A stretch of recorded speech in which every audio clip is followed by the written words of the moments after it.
Assalamualaikum warahmatullahi wabarakatuh.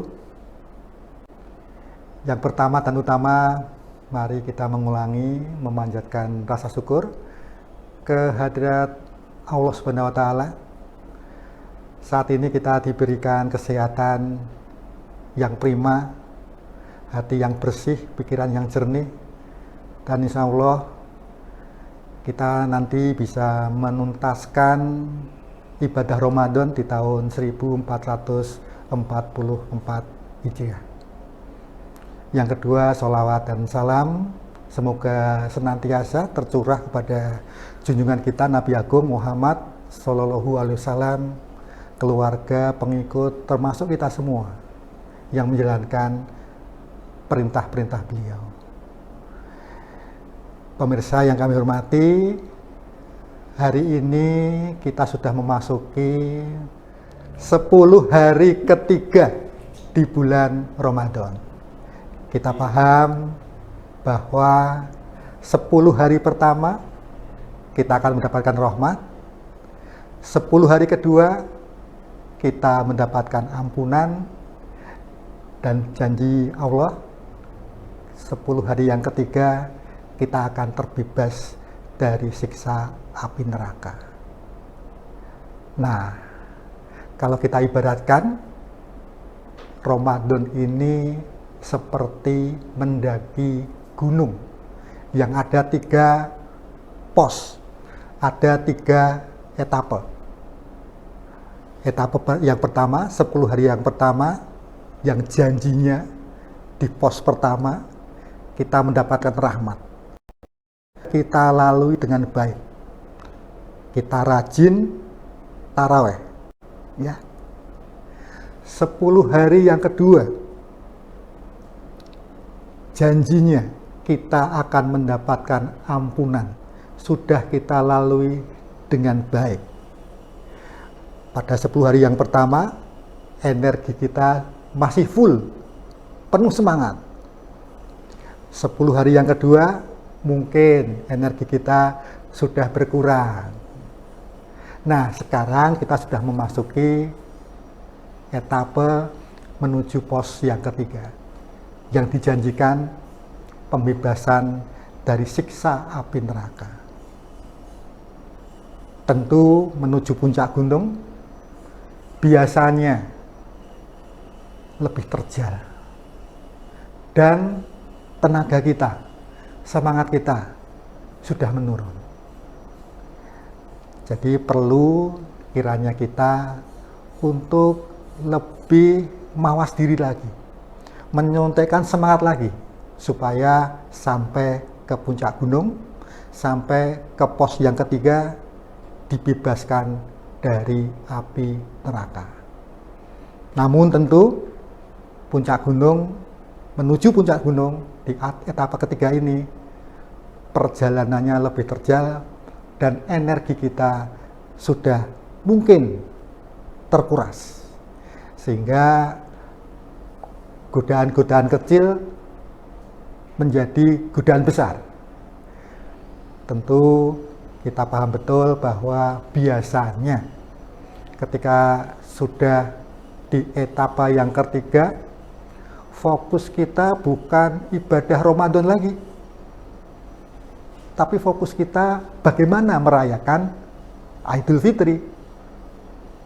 Mulai cari-cari baju baru, menyiapkan snack-snack, mungkin juga sudah mulai mudik dan sebagainya. Fokus kita sudah tergoda dengan merayakan Idul Fitri dan sedikit melupakan amalan ibadah Ramadan di 10 hari yang ketiga. Dan tentu itu bukan hal yang keliru untuk merayakan Idul Fitri, menyiapkan perayaan Idul Fitri, tapi tentu yang wajib, yang lebih inti, yang perlu kita perhatikan, jangan sampai lulus sampai pos pertama, lulus sampai pos kedua, tinggal 1 pos. Pos yang ketiga justru kita terlena. Sayang sekali kita tidak mendapatkan pembebasan dari api neraka, ya.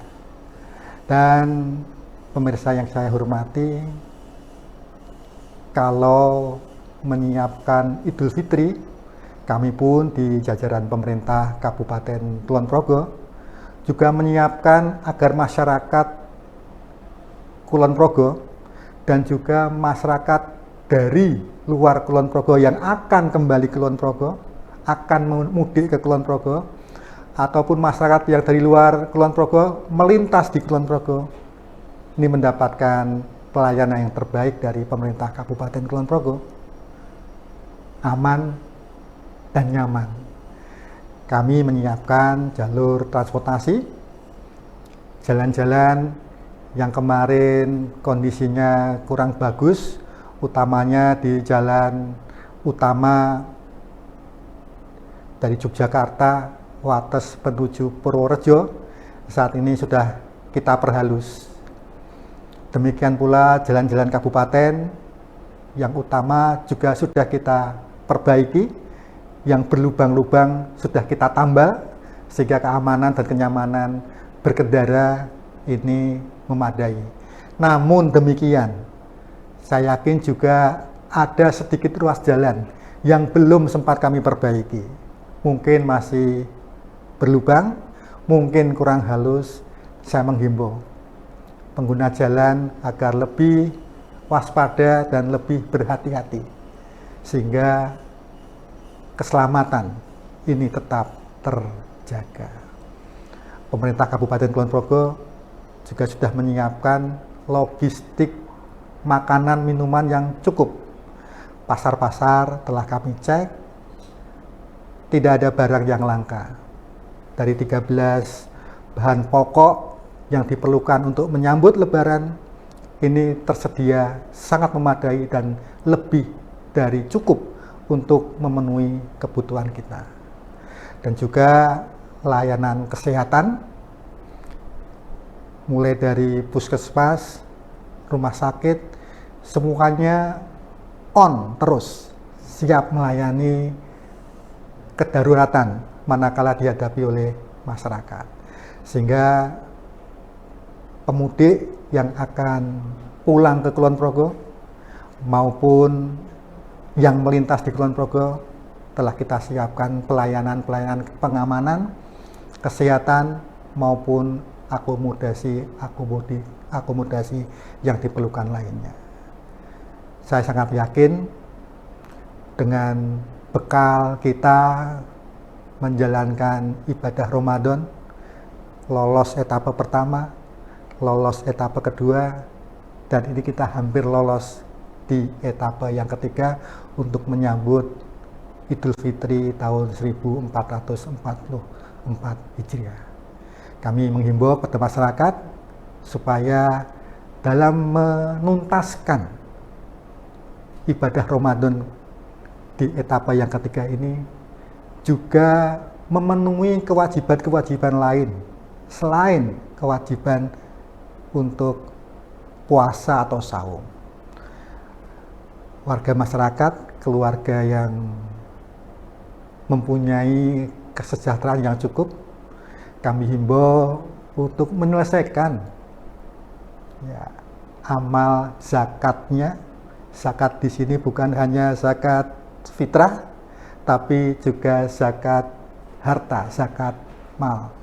Silakan hubungi Basnas. Kalau panjenengan warga Kulon Progo bisa menghubungi Basnas Kulon Progo, dan kita punya keyakinan bersama ketika harta kita zakati, harta kita tidak berkurang, tapi rahmah kasih sayang Tuhan Allah Subhanahu wa Ta'ala pasti lebih berlimpah lagi pada harta kita.